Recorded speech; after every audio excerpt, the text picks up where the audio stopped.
Guys,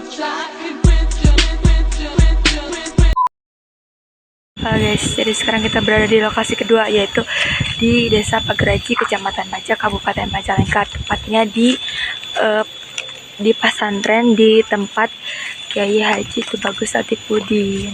Guys, untuk kontennya ikuti keseruannya.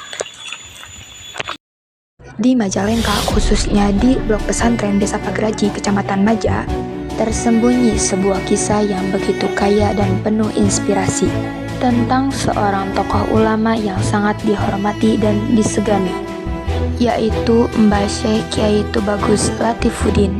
Beliau bukan hanya sekedar tokoh agama, melainkan juga seorang pemimpin spiritual, pendidik, dan pejuang yang gigih dalam menyebarkan ajaran agama Islam di wilayah Majalengka dan sekitarnya.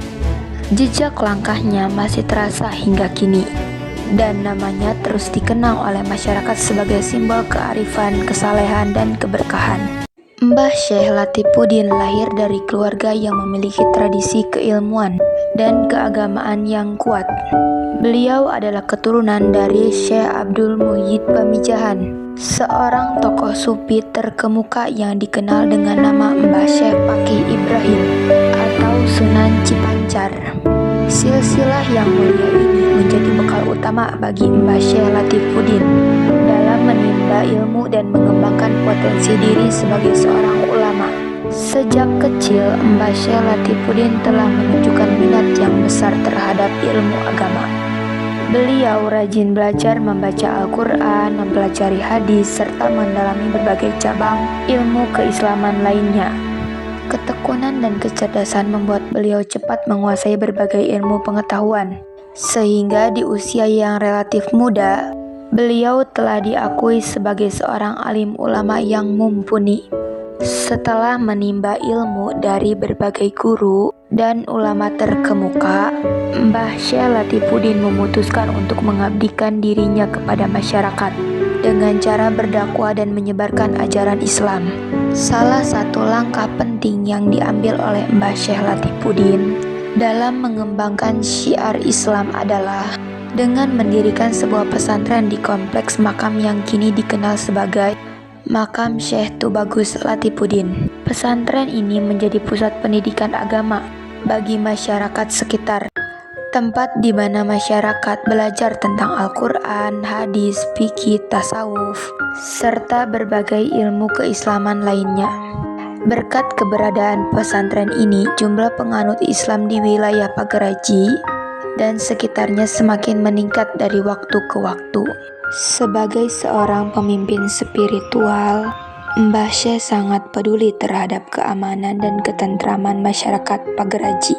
Untuk melindungi daerah ini dari berbagai gangguan, baik yang bersifat fisik maupun non-fisik, beliau memagari kawasan makam dengan ajian dan doa-doa khusus yang memiliki kekuatan spiritual yang luar biasa.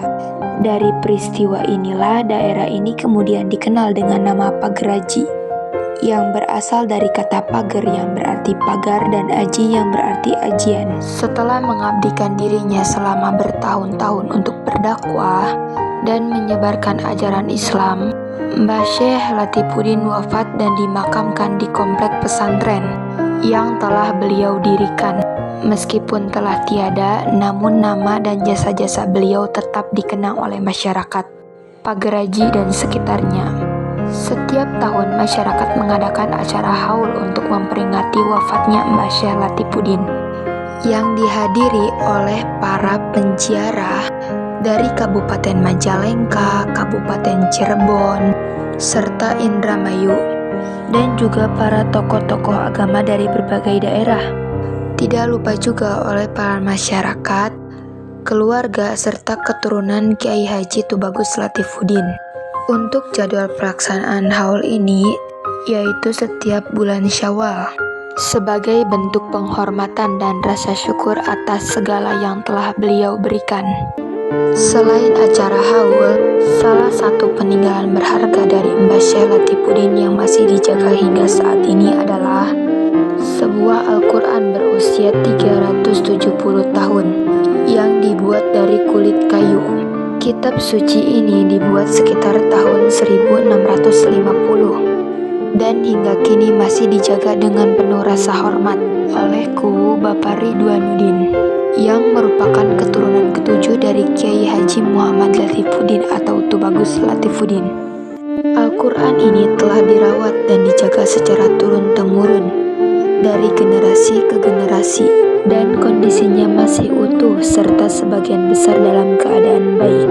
Al-Quran ini bukan hanya sekedar sebuah artefak bersejarah, melainkan juga simbol dari keimanan, ketekunan, serta kecintaan terhadap Al-Quran yang telah ditanamkan oleh Mbah Syekh Latifuddin kepada masyarakat Pagraji.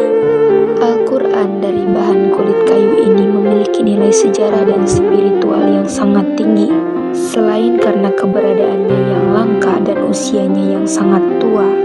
Al-Quran ini juga merupakan warisan dari ulama besar yang memiliki hubungan kekerabatan dengan Kerajaan Talaga Manggu, Pamijahan, Kasepuhan Kaung Girang, dan Cijati.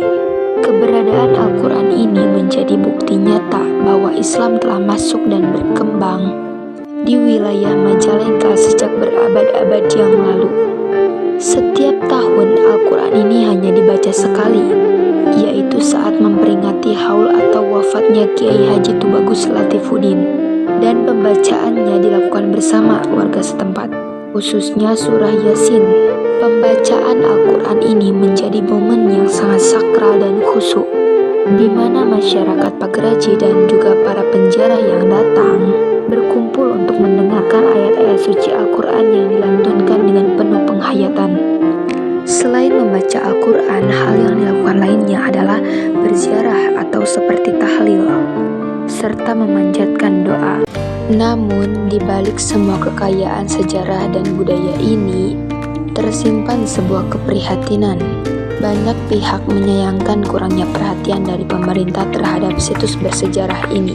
Padahal, jika dikelola dengan baik, situs ini dapat menjadi daya tarik wisata religi yang dapat meningkatkan perekonomian masyarakat setempat.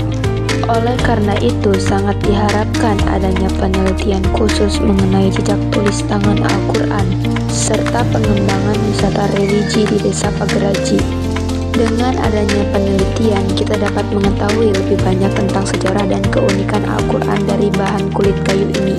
Sementara itu, dengan adanya pengembangan wisata religi, kita dapat memperkenalkan kekayaan sejarah dan budaya Pagraji kepada masyarakat luas, sehingga semakin banyak orang yang tertarik untuk mengunjungi dan mempelajari sejarah Islam di wilayah ini. Keberadaan Mbah Syekh Latifuddin dan warisan yang ditinggalkannya menjadi bagian tak terpisahkan dari sejarah panjang yang memperkaya identitas dan keagamaan masyarakat di daerah Pagraji. Kisah hidup dan perjuangan beliau menjadi inspirasi bagi penerus generasi untuk terus menjaga tradisi keislaman, mempererat tali persaudaraan, serta melestarikan warisan budaya yang sangat berharga ini. Semoga dengan terus mengenang dan menghormati jasa-jasa Mbah Syekh Latifuddin, kita dapat mengambil pelajaran berharga untuk menjadi pribadi yang lebih baik, lebih saleh, serta lebih bermanfaat bagi agama, bangsa, dan negara. Oh my God! Wow! Madura! Esto se fue mundial. A mí hay que bailarme todos los días, tú no me puedes pichar. Yo sé que te va a gustar. Tú te pones de espalda, que tu papi se quiere vaciar. Y que esto se fue mundial. Oke guys, tadi itu merupakan video sebelum dan sesudah direnovasi. Dan di sini aku mau menceritakan lagi tentang hal unik satu lagi. Nah, kalau kalian perhatiin, foto pertama dan foto kedua tadi ada hal kesamaan. Nah, hal kesamaannya yaitu keduanya sama-sama tidak menggunakan atap di bagian makam Kiai Haji Tubagus Latifuddin. Nah, untuk alasannya yaitu kenapa tidak memakai atap ataupun penutup, karena waktu itu pernah beberapa kali memakai penutup, tapi penutup itu suka terbang. Dan kejadian itu tidak hanya terjadi satu kali ataupun dua kali, tapi sudah berkali-kali. Makanya kenapa hingga saat ini pun di atas makam Kiai Haji Tubagus Latifuddin itu tidak memakai genteng ataupun penutup. Nah, yang dulu juga sama, tidak memakai penutup ataupun atap dan dibiarkan seperti itu saja.